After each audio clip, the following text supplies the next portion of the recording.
Jean-Christophe Bouissou, avant de venir au tourisme, une question porte-parole du gouvernement que vous êtes. La population de Rikitea ne comprend pas pourquoi le concassé des bâtiments de la défense prélevés sur Hao a été débarqué sans leur accord. Finalement, que va devenir ce chargement? D'abord, jamais aucun problème ne s'est posé jusqu'au moment où certains individus se sont rendus à Rikitea. Et ce qui est absolument extraordinaire, c'est que ces individus se sont rendus sur place pour dire des choses sans avoir aucune preuve sur l'altération de ces graviers devant servir à la réalisation de routes souhaitées par la population. Il faut quand même savoir que le maire lui-même avait souhaité que ces travaux puissent être réalisés et que le concassé en question soit chargé sur le navire. Alors, s'ils ont des preuves, si monsieur le frère Maxime a des preuves, qu'il mette ces preuves en avant. Ce que j'ai entendu aujourd'hui, c'est qu'il demande à ce qu'on fasse des vérifications et des sondages et des prélèvements pour que l'on sache exactement ce qu'il en est. Vous voyez qu'on part vraiment là dans la nature et c'est préjudiciable pour cette population qui a aussi besoin d'avoir le soutien du gouvernement dans la réalisation des routes qui sont nécessaires, non seulement à la vie de la population, mais aussi au développement. Monsieur Bouissou, Rikitea a toujours une plaie ouverte, puisqu'il y a eu des retombées de pluies radioactives durant la période des tirs aériens jusqu'en 1974. Vous comprenez les réticences de cette population? Oui, on peut comprendre par rapport au passé le ressenti de la population.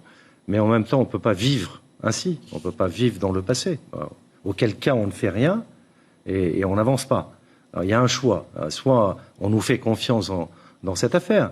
Les autorités de l'État, le commandement supérieur, au travers de courriers, ont donné toutes les garanties. Mais quelle autre garantie faut-il aujourd'hui? Pour débarquer sur le port de Rikitea, il n'y a pas besoin d'autorisation, outre mesure, que simplement le fait de débarquer.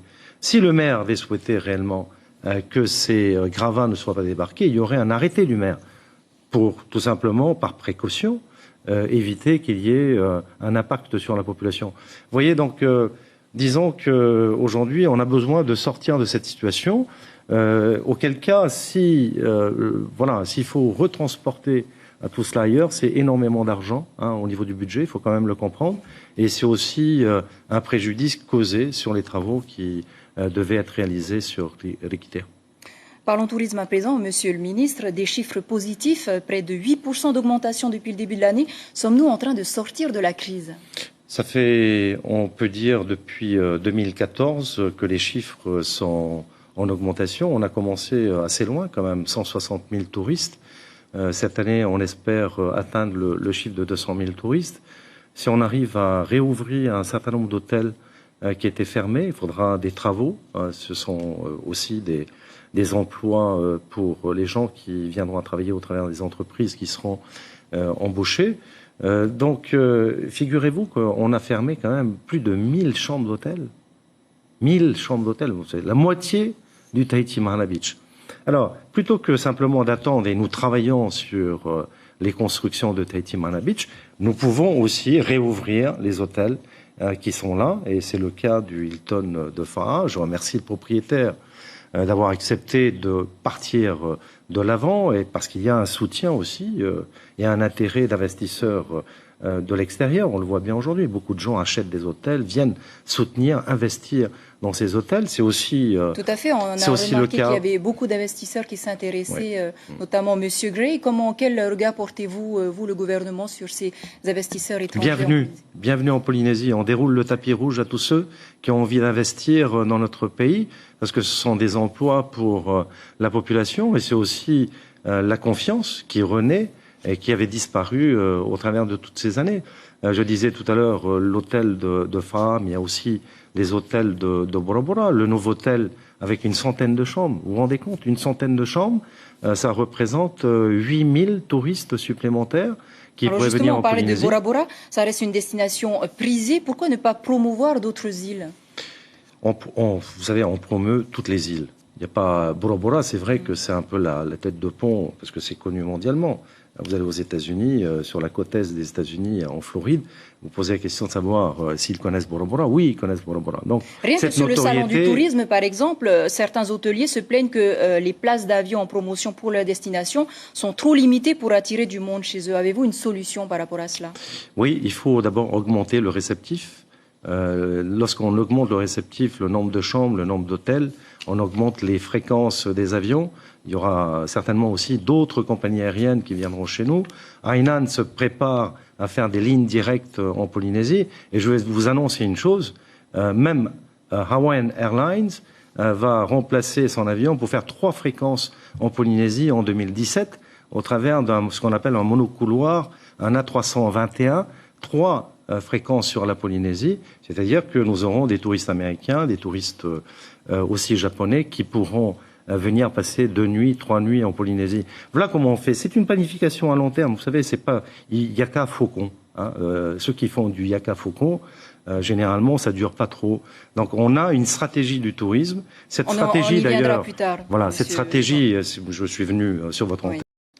Monsieur le ministre, justement une réaction par rapport à Vaiana, le film de Walt Disney. Il sortira dans les salles le 30 novembre en même temps qu'en France. Pensez-vous que cela aura un impact sur la destination? Indéniablement. Indéniablement. Disney nous fait vraiment un cadeau extraordinaire, non seulement pour Tahiti et nos îles, mais aussi pour tout le bassin pacifique. C'est notre culture qui est véhiculée et aussi nos histoires, les premiers navigateurs polynésiens qui naviguaient avec les étoiles. C'est tout ça qui est à l'intérieur. C'est une grande promotion pour le pays, oui. Alors, le gouvernement a mis en place une nouvelle stratégie pour développer le tourisme, justement. Qu'est-ce qui va changer concrètement? C'est ce que nous vivons au fait aujourd'hui. On s'est aperçu que nous avions une stratégie, si c'était une stratégie auparavant, qui était basée pour beaucoup sur les images de nos îles, Bora Bora, les plages, les bungalows sur l'eau, les vahinés, tout ça. Au fait, c'était devant nous, on savait que c'était au fait le joyau, mais on n'a pas su vraiment l'identifier. D'autres l'avaient identifié avant, ceux qui sont dans la culture et tout ça.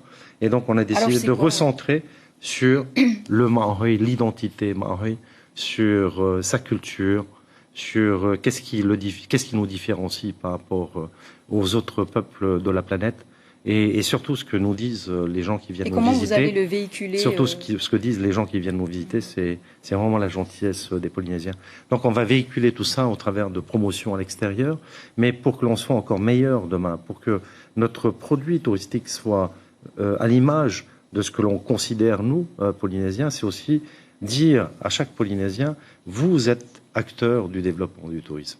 Il ne peut pas y avoir de développement demain sans que chacun considère qu'il a une part à l'intérieur de cette stratégie. Vous voyez par exemple nos comportements vis-à-vis des touristes, la manière dont on leur répond, la gentillesse que l'on forme vis-à-vis d'eux, leur dire écoutez, vous êtes perdus, c'est par là. Les administrations... Vous allez mettre en place quoi? Des services spécifiques pour orienter les touristes dans la ville, par exemple? Comment est-ce que ça va se manifester Par exemple, nous souhaitons travailler sur ce qu'on appelle le smart tourisme. C'est quelque chose que l'on fera en 2017 parce que ça nécessite aussi une préparation de notre part. Le smart tourisme, c'est de faire en sorte que les touristes qui vont venir demain chez nous auront un accès à Internet de manière gratuite. Pourquoi? Parce qu'on dépense énormément d'argent en matière de promotion, alors que la meilleure promotion qui existe, c'est le fait que le touriste lui-même, au travers des réseaux sociaux, puisse montrer à leurs amis et sur les réseaux sociaux qui existent, là où ils sont et l'expérience de vie qu'ils ont. Donc voilà une manière que l'on peut, sur laquelle on peut travailler. Il y a d'autres manières. Je reviens sur la communication. Vous allez voir pendant un mois des films qui vont passer à la télévision. Ces films-là interpellent le cœur du Polynésien sur la manière dont on peut tous ensemble travailler sur notre image vis-à-vis de l'extérieur et de créer une certaine forme de fierté chez nous d'être ce que nous sommes, et parce que nous sommes différents des autres, oui, on peut réussir ensemble et on peut montrer au monde entier que s'il y a encore une parcelle de paix dans ce monde, C'est ici, c'est en Polynésie, c'est à Tahiti et dans les îles. Jean-Christophe Bouisseau, merci beaucoup d'avoir accepté notre Merci invitation. Je rappelle que vous êtes donc le porte-parole du gouvernement, également